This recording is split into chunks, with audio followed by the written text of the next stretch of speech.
Hi, I'm DM Fitzgerald. I'm the creator of the Mper adventure.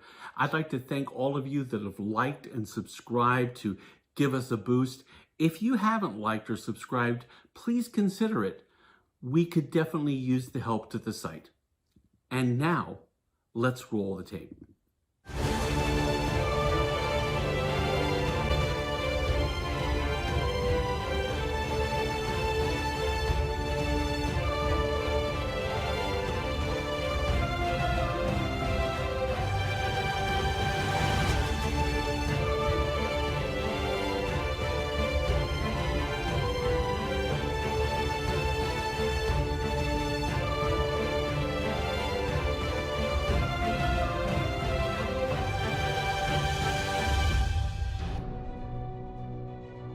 When last we left our intrepid adventurers, the party is on a secret mission as envoys to the elvish kingdom called Alwyn.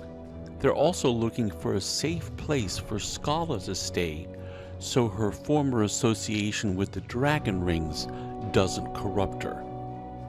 Scalla had not noticed how quickly the nice day had turned dark. She walked inside of the castle and heard the first peals of thunder, and then, walking into her room, closing the door behind her, she heard something out of the darkness greet her.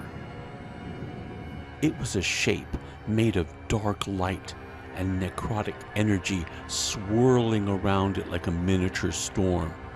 It tells her that it is time for her to come and join them, to ride the tempest of the elements. Scalla quickly wards herself with a protection spell, but the creature waves it away.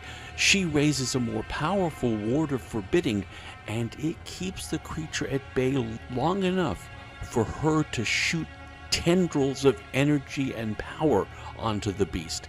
But still, it moves forward despite the spell Scalla is using.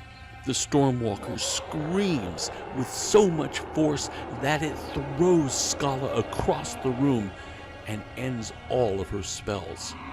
Scalla pulls herself up out of the broken items in the corner of the room, and she throws another blast of eldritch power, but the spell is weak and does little to harm the monster. The thing shambles forward.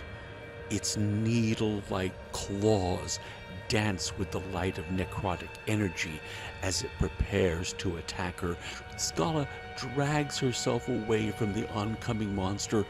Her hopes fall as she sees a second similar creature come through a gate in the wall. No spell comes to her lips, only a prayer to the Lady Chaldasea.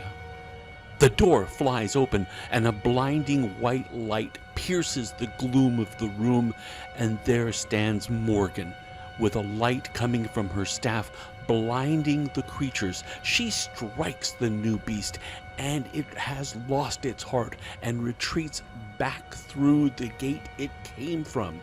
Recovering, Scalla shoots a burst of magical energy into the first monster.